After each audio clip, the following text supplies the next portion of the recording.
Good evening, good evening, good evening. I got my brothers on with me right now. I am so excited about another opportunity to change the narrative. Tonight, we're going to be talking about fixing what we broke, becoming an answer to the problems that we started out with. I got my boys on with me. We're going to talk tonight candidly about our faith, about our ministries, about the things that are taking place in our lives today. We are called Ink to Ink. Incarceration to Incorporation. I'm grateful for my host, my co-host. They're absent today. My boy Julius Hall, who has given us this platform, All Things Relevant Media. I'm also thankful for AB, who came up with this idea of incarceration to incorporation, and my homegirl Marie Jones, always on our side, helping us to understand things from all views. So tonight, why are we here? We are here because as returning citizens, what we desire to do is change the narrative. So often, people are telling us that automatically when someone returns from prison, that they go right back into the prison system. And that isn't true. There are so many people right now that are successful, whether it's relational, occupational, employment-wise, however they are successful, and we have a platform to get their stories out because we believe that our stories change things. So without further ado, boys, what's going on? I see I got my boy Jid on and my boy Fred. So Fred, tell us a little bit about who you are. Well, man, I'm Fred Green. I'm a formerly incarcerated individual, spent most of my young adult life in and out of the prison system. But now I'm a clinical social worker. So I like to say from a dormitory to a spacious house, from a pack out to living in and eating in fine dining restaurants. So also, I want to share that I am a success story. You know, it's been 20 years for me. So I'm not a statistic, and so I want to share that with people because God is no respect of person. The same sustaining power that he used to help me get back on track, he will use it for each and every one of us. True that. Jid, tell us who you are. Hey, good evening, everybody. My name is Bruce Hodge. I'm a returned citizen. I served 22 years in the penal system. I've been out 13 years now. I currently work with OAA, ACES, Tyro, and a credible messenger, and I am a successful business owner since my return. And I got to say something, gentlemen. Myself, I'm also a returning citizen. After 26 years of incarceration, as these men have stated, we broke some things before, but now we are given an opportunity to fix it or at least become a part of the solution. And so that's what we'll be talking about tonight. We'll be talking about faith. We'll be talking about our foundation. We'll be talking about the things that we're doing out there in society, outreaching. And so what I want to do is I want to start with you first, Jit. Tell me a little bit about your transition from incarceration. Was it smooth or difficult? And how did you lead up to where you are now? You can also tell us what OAA stands for and a little bit about what you do. All right. My transition from prison to a free society, it was midway. It wasn't too hard, but it wasn't too easy. A lot of the things that we were told in prison about groups that we could go to, instance, I found out that they weren't in existence.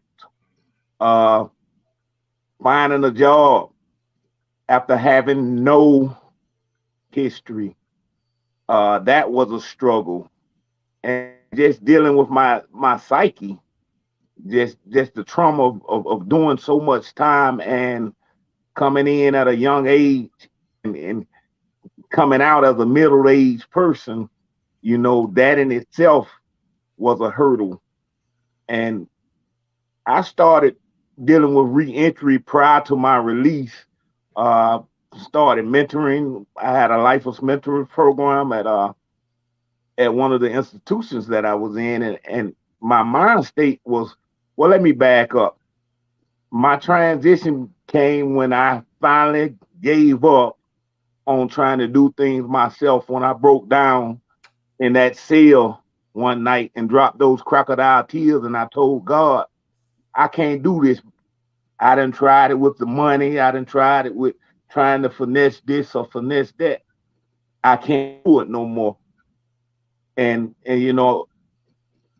I'm not gonna say it was instantaneously, but he gave me a peace, and he gave me a selflessness to whereas I looked at my situation as a chance to teach others that they wouldn't make the same mistake as I.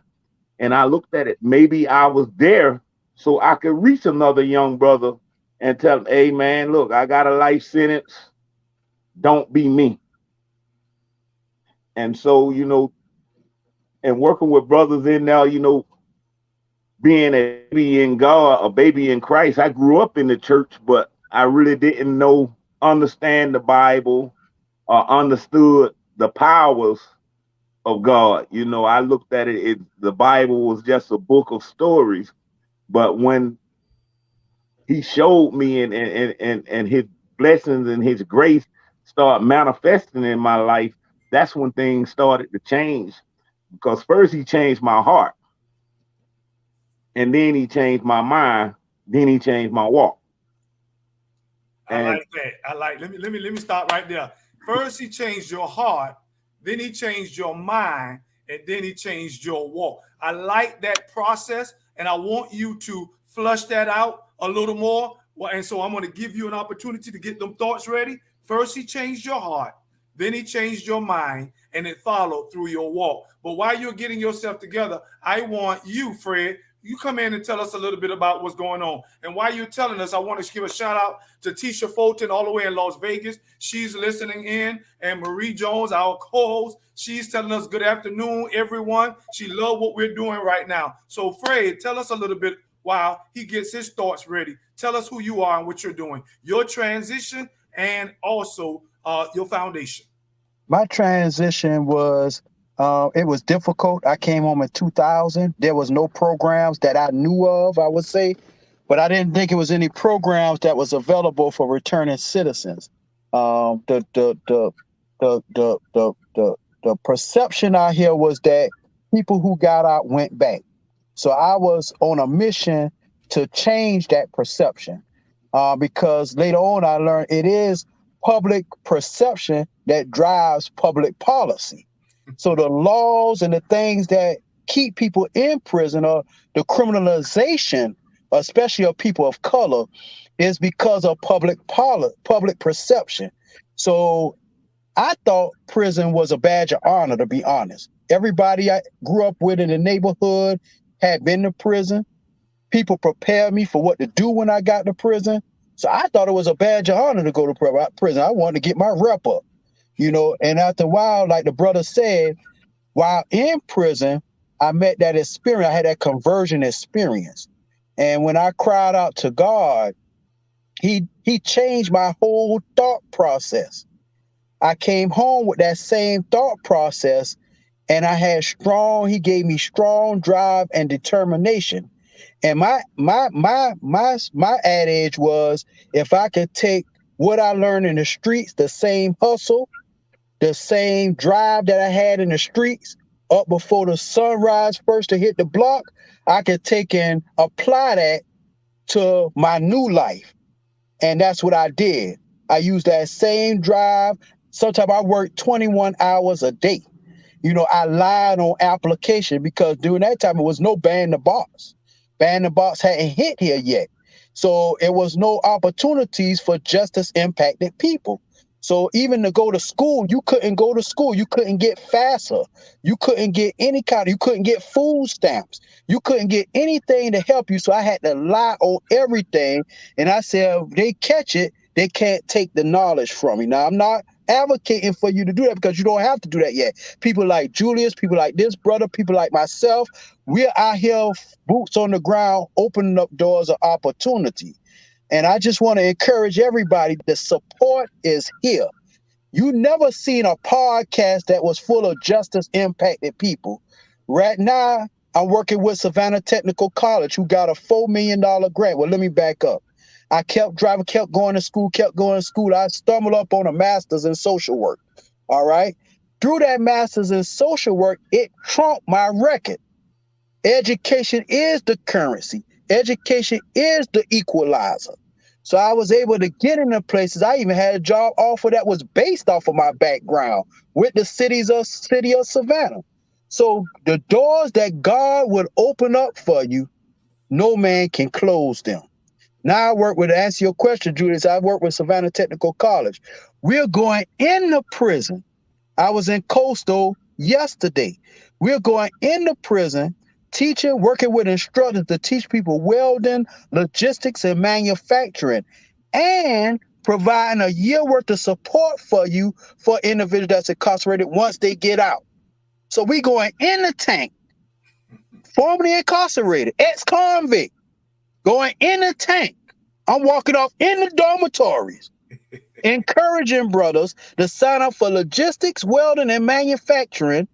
So when they get out, we shooting them right on into employment, shooting them right on into whatever housing is available, shooting them right on into helping them get the resources that they need.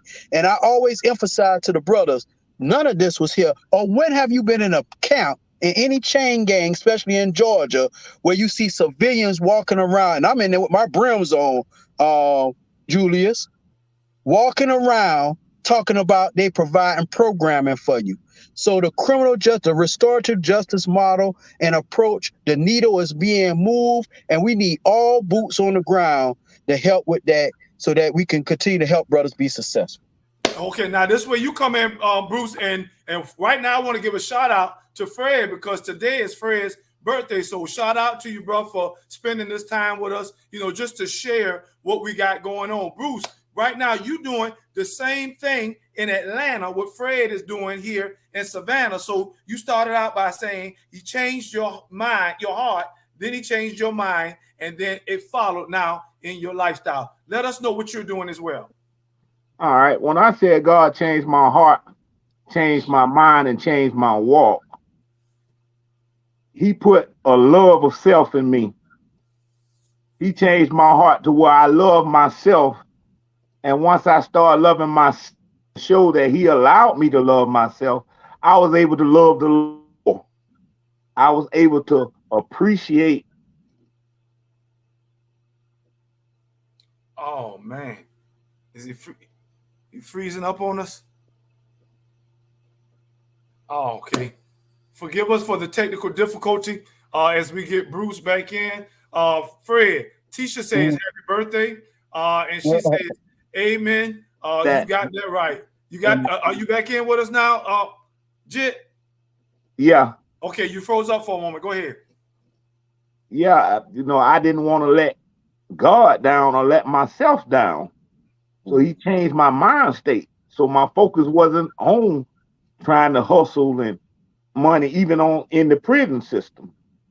And then that went to my walk. So I stopped doing the things that I was doing before. It wasn't an overnight thing. It just he took the taste away from me. I yeah, didn't crave gambling. I didn't crave smoking weed and just going through the system. I crave to be a righteous man. I crave to be an example. And I truly believe that your actions is the loudest voice that you have. Because in the prison system, they get news before the news get news. So they watching us, and I didn't want to be one of those guys. I'm in there preaching positiveness and preaching God, and come out here and I'm back on the corner. And like the brother said, when I came out, there were programs. I came out in 2009. I'm not eligible for food stamps because of a conviction, a drug conviction in the 80s. So I'm not eligible for any federal programming. So I had to start at the bottom, working at McDonald's. I worked at McDonald's, Wendy's, and Captain D's at the same time because in my mind state it was at the time I think I was making $7 an hour. So by working those three jobs at the same time, I was making $21 an hour. that's right. That's right. That's If right. they didn't want to, if they didn't want to give me $21 an hour somewhere, I'd get my own $21 an hour. And like the brother said, if you treat the hustle mentality that you had doing the wrong things and apply it toward doing the right things, you will see more fruits than you ever imagined. That's right. That's right. And coming out here with no support system for it outside of family, but family, it get your newness get old quick. That's right. Hmm. After doing 20 some years, yeah, everybody happy to see me, but I'm one more person that's one more bill. So That's when right. are when you gonna get your stuff together and get on your own?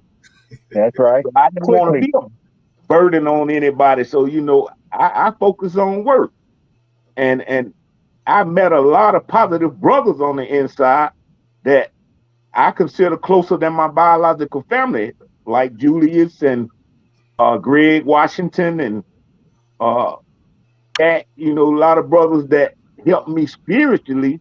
And a lot of these brothers are younger than me, but they were more mature than I was. And so we counseled and guided each other. And I got in contact with Mr. Greg Washington and at the City of Refuge. And we continued our fellowship out here. And he introduced me to Miss Deborah Daniels, the founders of OAA, which stands for Offender Alumni Association. Hmm. And we are a group of returned citizens with one mind, one single goal to cut out recidivism. And the ultimate goal is we want to, through our actions, we want to shut some prisons down. Right now, we're in Metro Reentry uh, Center, uh, formerly Metro State Prison, and we just went into Metro Women's Transitional Center, which is actually next door. We do a live forum every Tuesday night from 6 to 7 at the City of Refuge here in Atlanta. And we do several other groups with several other organizations here. We work with Project Safe Neighborhood through the U.S. District Attorney's Office, the Northern District. So we're making moves that somebody, I mean, 10 years ago, you'd have never thought that a man serving a life sentence will have a badge to walk into the prison and teach guys how to stay out. Let's stay out. That's right. But what's more effective, best person to put an alarm on a house is an ex-burglar. He knows how to break into that house. He knows where the soft spots are. So we're like that ex-burglar. We broke the system. 9 times out of 10, if you tear something up, you know how to put it back together. I like that. I like that. That's right. So listen, okay, so now we know that where you are now, both of you gentlemen, you are fixing the problem or helping to change perspective, but also helping to change the narrative. I want to digress for just one moment and ask, are you remembering those that are still behind the bars? Can you speak to that for a moment? Because I know for myself, I don't want to forget. A lot of people, when they come out of prison, they automatically say, I want to forget that part of my life. But there are still right now men and women who are ready to come home mentally, they're ready, educational wise, they're ready, physically, they're ready. But there's some, because of some things like housing, there's no affordable housing for them to come, no other issues. I want to speak to that for a moment. Fred, you start. Are you thinking about those that we left behind, and what are you doing to help? Oh man, I told you I just walked off in the tank. Man, I had the most profound moment that I had was just this week. I talked to this guy. He been down 28 years now. And I was telling him about the stuff, and he got an elbow. So I was telling him, man, I know people that's out on an elbow. Your time coming. I was giving him that installation of hope. As a clinical social worker, some people may be hopeless, but we provide hope through this platform. We provide hope by going back in there. And they can tell through my language and my lingo, I ain't had to go in there and announce that I had already been, that I've been incarcerated. They know, they can feel my passion. And the guy said, man, the stuff that you telling me, he said, man, I've been down 28 years and I ain't never heard this type of positivity. And I couldn't believe it. He said, man, I ain't nobody coming here talking to us positive like what you just, I had a crowd around me. He said, man, we ain't heard this type of positivity. And he said, I've been down 28 years. So I want to encourage them that it is hope. That is people. When I go in there, I talk to them and tell them that it is people out here that's working and advocating, that's changing the perception, changing the narrative, and helping to get new laws and new legislation and new policies put on the book that will help people when they get out and will keep people from going in. We, like the brother said, dismantling and closing printers. I want to do it. Not only that, I want to dismantle this pipeline. Explain that pipeline. What do you mean by pipeline? I'm talking about that school to prison pipeline. I'm talking that pipeline we was in that we didn't even know we was in. That pipeline where they test off of probably second grade scores now. And they determine that pipeline where parents go in to get their children on psychological evaluations instead of the teachers knowing how to teach them and getting them on psychotropic medications that cause people to wind up in the system. Gotcha. That pipeline of poverty that causes when you're back up against the wall, then the only thing you could do is come out swinging, and that's by any means necessary. And in the pipeline too, Julius, is the perception that people that get out don't stay out. You know, we got to change that narrative, because I would venture to say that it's just as many success stories than it is those that recidivate. But if I keep promoting recidivism, that's how your DAs stay in, get their careers. That's how your prosecuting attorneys get their careers. That's how your public defenders get their careers. And it becomes a self-fulfilling prophecy. If I think that all the people that come from the community that look like me and all they do is get locked up and there is no hope, then I'm going to operate in that. It becomes a self-fulfilling prophecy. So we changing that. We giving hope and saying that you can do it. I am a success story. I'm not a statistic. I am a success story, and you are a success story too. I don't care if you've been out 1 year, 2 years, 3 years, 4 years, like the brother Bruce said, you've been out 13 years.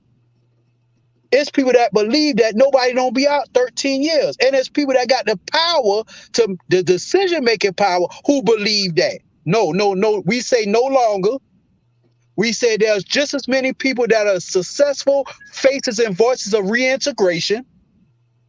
And we're here. We're going to change laws. We're going to change policies. And we're going to give people a new direction. That's what I'm talking about.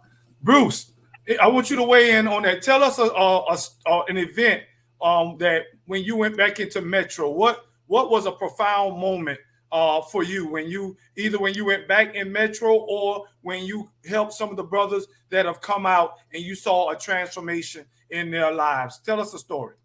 Well, let me back up a little bit, just give a little background. Mm-hmm.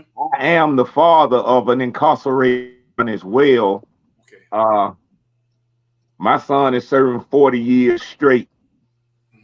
He and I have never been on the same side of the fence because he was born after I was incarcerated. So that's one part of my motivation. Another thing is I am one of the elbow guys. You know, I'm one of the lifers that's out here making it. Right. Statistically, they say that an individual who's been incarcerated will reoffend within 3 years. We knocking that out the box. For sure. And so not only are we changing the narrative. Oh, again, forgive us for this difficulty. Start back over when you said not only are we changing the narrative, start from there. Not only are we changing the narrative, we're changing the mind state of incarcerated individuals and individuals on the outside who want to help incarcerated individuals, because we're showing that not all guys coming out are monsters. Not all guys coming back to the same circumstances. And what we do with our different organizations is we ensure that their education level is brought up to par. Excuse me. Mm-hmm. That they are employable, mm-hmm. that they have trades and job skills, that they have available counseling. And that's what we're doing. We're knocking out the park. A moment for me, going into Metro, when I went in, and there were guys who served time with me. And as I walked in, they was looking at me, and at the time, back then we weren't allowed beards and stuff. So, and they were like, "Man, you look like the dude named Jit." And I was like, "Yeah, I'm Jit." And they were like, "How?" I say, "Through God." I said, "That's the only answer I could give you." I say, "God," because I said I'd never step foot in a prison again. and God told me, "Yeah, you will. Yes, but you will back out." And that's the thing. And going in there, I didn't have to say much because there were guys who started their sentence with me when I was doing wild things. And there were guys that I met, as I came to the latter part of my sentence that saw the positiveness. But as I walked in there and they saw, well, this guy has a life sentence. He's out. And he willingly comes in here so that we can make it. So my action is louder than anything that I could have verbally said. Okay. And what I tell, the word is one of the most is the most powerful thing on the face of the earth. In the Bible, it states, in the beginning was the Word, and the Word was with God, and the Word was of God. Yeah, Word. Martin Luther King physically is no longer here, but his word is still here. Mm-hmm. I So like I let my walk be my words. I go in there, I tell them, I don't sugarcoat it with them. And like the brother said, I use the lingo, and a lot of guys know me or whatever. And I tell them it's not an easy process. You got to get out of the mind state that society owes us something. We made choices out there, and we had to suffer the consequences. But correct. but now that we're out here and we're making positive choices, we should be able to function as a returned citizen, meaning we shouldn't have to go through the struggle of, well, you can't get a job because you committed a crime 20 years ago. You shouldn't have to go through not being able to have housing because of a mark on your record. And that's what we're doing. That's what we're here for. We're paving the road. We got that steamroller and we knocking down. He said we got that steamroller and we're knocking it down. That's right. While we getting it back because we lost you for just a second there. Bruce Fred, I want you to tell me, and then Bruce, you behind him. Have you met resistance? And I'm talking about from those of the old mindset that they see you as who you were. And is there a moment? I know I'm catching both of you off guard, but is there a moment when you saw a transformation in the mindset of the community or of the leaders that once thought of us differently, and you're working with them now? Fred, you Man, start. we sit on all kind of committees, Julia. We sit with the mayor, we sit with all these different people, right? Mm-hmm. I constantly see that paradigm shift. I'm tell you something that I use the most. I like to say that when I talk to these individuals, I was recently speaking on a chapter with the SHRM chapter. These are HR hiring professionals. So they make the decisions. So I asked I said, how many of y'all detest people that are classified as child abusers? The whole room hand went up, right? Right. I told them, I said, well, don't you know that if you get in an argument with your spouse and somebody call the police, you don't have to physically touch your child is there. You could get charged with child neglect, child abuse, and child endangerment. How many of y'all done got in an argument with your spouse in front of your child and all their hands went down? That's how fast you could get a charge put on you. You could leave dysfunction from drinking 2 glasses of wine, get pulled over, get a DUI, and now you a justice impacted person. Exactly. The Frankenstein was not the monster. It was the doctor. His name was Dr. Victor Frankenstein. Exactly. So changing the mindset, and when I say that, I can see their whole paradigm. I shift everything from the front to the back. And so when you talking to these individuals, you got to let them know, from when we did policy implementation, they need to do a true analysis of the nature of crime. Not all sex offenders are child molesters. It's some people just got railroaded by the system. But the narrative is that it's a kitchen sink approach. All sex offenders are child molesters. That's not true. Right. So Right. proper education and the stuff that we are able to share with them is what we are able to use in order to help change the narrative so we can open up this door. So yeah, there's always resistance, Julius.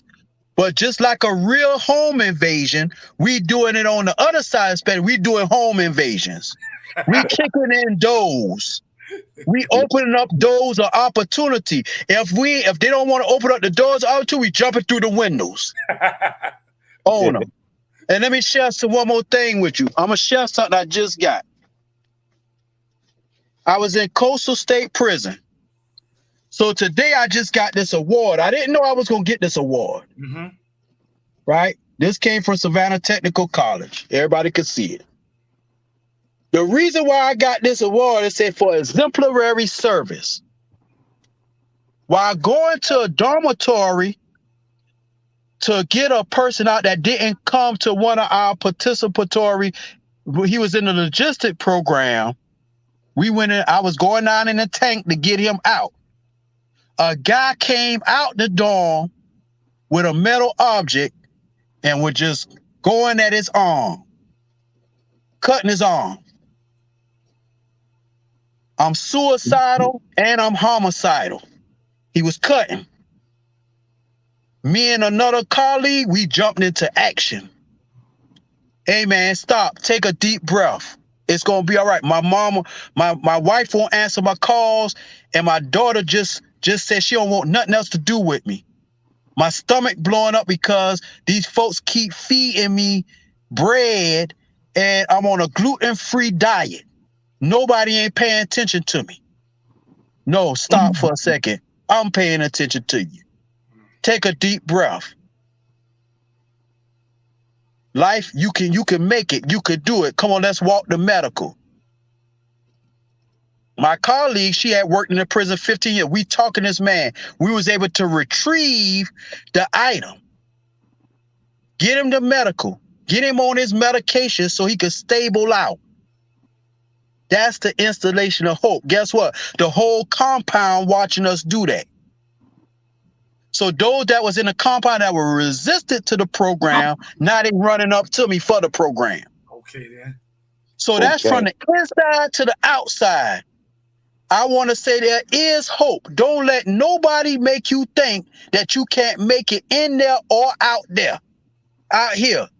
You can do it because God is no respect of person. Just like he done it for me, just like he done it for Bruce, just like he done it for Julius.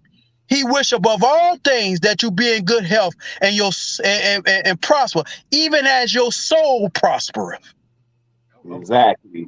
I'm talking about. Now listen, as we're turning the corner, because we're nearing the end, Bruce, I want you to come in because we got three audiences. We have, Fred Teacher said, your passion for better is through the roof. Keep that motivation and that passion because it can be felt through you. Bruce, I want you, as we're turning this corner, I want you to speak to the audience, and you choose which audience you desire to speak to. We got men and women that's still on the inside, and there are men in just a jail in prison that can hear this podcast. Or you can speak to those returning citizens who have either just come home or have been home, but they're struggling. Or the third audience, you can speak to the community, those that are on the fence. Do we help? Are they the same? I want you to speak right now to any audience that you choose and encourage. This is your time. Go for it. Yes, I like to speak to everybody. To those who straddle the fence, I say this. If a person is warehoused, meaning they go in and do 20 years and come back out, they're worse than they were. Without programs and groups like we have, that's what happens. So I don't understand the mind state of society when they think of that. I would rather a person be educated with employable job skills and access to psychiatrists if need be, and support forums of like individuals who've been through the struggle, who's been through the mud, and now they're clean. To those of you who are recently returned and you're struggling, it's gonna be a struggle. But never forget where you came from. And know that when you make it, you bring hope to somebody else. Right. Know that the days can get long, but look how long the days were on the inside. Truth. Think about when we were working for a pack out, when you looking at this job and said don't pay enough. We were working for peanut butter and jelly sandwiches. Don't forget the roads you travel. Because if you don't forget the road you travel, you're less likely to travel that road again. Mm-hmm. Okay. I like that. All right, Fred, you speak to that audience, whoever you choose, and encourage them and even edify them and educate them if necessary. Go ahead. Man, I'm gonna hit it like this. I take this for everybody, right? Mm-hmm. James 1. Consider it pure joy, brethren, that counts as women too. When you go through divers trials and tribulation, knowing that the testing of thy faith worketh perseverance, and perseverance brings forth patience, which is a fruit of the spirit, not fruits. Fruit is all one. Brings forth patience that you may be complete, not lacking anything. So you got the trials and the tribulations first. Then you got to persevere through the trials and the tribulations. Then there's patience, but you got to have patience. Then you will be complete, not lacking anything. Second thing, that's for everybody. Second thing, this is for everybody too. I like to give this speech called Don't Give In to Unrealistic Expectations and Societal Demands. What does that mean? That means that I don't care who it is. Mama, brother, sister, aunts, uncle. If anybody putting an unrealistic expectation on to you, then it's all right not to have that energy around you. It's all right to feed them with a long handled spoon. It's all right to say to them, hey, I'll bounce back on you because guess what? Right now, you're not encouraging, you're not helping me, you're not uplifting me. So guess what? I'm going to put you in a transactional category. Don't give in to that. Nobody can say to you that you could make up for the time that you lost. You can't do it. Shoes tear up. Clothes wear out. Toys tear up. The most important thing is you can spend time with your children from where you're at. Don't let baby mama, wife, whoever talk about, so I held it down this long while you've been gone, however you've been gone, and you need to catch up. You tell them to pump their brakes. I got a lot of barriers I got to face. And guess what? If you ain't trying to enhance what I'm doing, then you need to sit down and let me handle this. Second thing is societal demand. Don't let nobody tell you by 35, put pressure on you by saying by 35, you need to have this. You're supposed to be married. You're supposed to have a house. You're supposed to have all this stuff that society tells. The colonel didn't start KFC till he was over 65.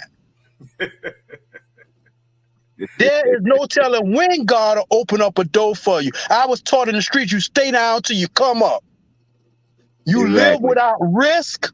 You live without risk. And God will open up doors for you that no man could shut. And shut doors in your life that no man will have to open up again for you. So don't give in to unrealistic expectations society demand. Society could say one thing, but they're not the final say. God is. And he's full of grace, mercy, and long suffering. And he will take you places. If you put your trust in him, just like Bruce said, and I know, Julius, I know you walk it every day. If you put your trust, because y'all supposed to be institutionalized. Y'all ain't supposed to be able to do nothing like this, Bruce and Julius. The devil is a lie. God said yay, and that was it. That's it. That's it. I like that. Well, look, as a man of faith and as a minister, I love this program because, we get men and women of God who have come out and are now still in the trenches, boots on the ground, and they are ministering, they are motivated, they are helping, and that's what we're doing. Bruce, Tisha says, she said, yes, Bruce, never forget where you come from. That's a strong statement. And gentlemen, I just want to thank you for coming on tonight, for motivating, for encouraging, for educating, for empowering our audience, especially those returning citizens and our brothers and sisters that are still behind the bars. Look at us. I'm talking about not only verbally are we a testament and a hope, but even visibly we are a testament of hope. You can do it too. Again, 26 years, and now look where I am with an opportunity to help a platform to change the narrative. You know, I always say this before we close. We may have all started out wrong, but look at us now. We are finishing strong. So again, we appreciate you for being on the show with us tonight. Tisha, and those of you that have read in and that I see you over there, my partner, Antavius Miller. Appreciate you. Shouts out to you as well. Thank you. We'll see you again. Oh, Bruce, I'm sorry you was frozen. Bruce has something he want to say. Yeah, one more thing I'd like to say. I don't know how I forgot to mention this, but when I came home, I brought God with me. Yep. You know, I didn't leave him in there. That's right. I brought him with me. I did too. And that's one of the key factors. That's right. For me. That's true for all three of us, and not just all three of us, but there are others that we're going to get on this show to tell their story as well, that we brought him home with us. Thank you again. We'll see you next week on another edition of Incarceration to Incorporation, or Ain't the Ain't. Be blessed, and we'll talk to you next week. Good night. Thanks, gentlemen. God bless.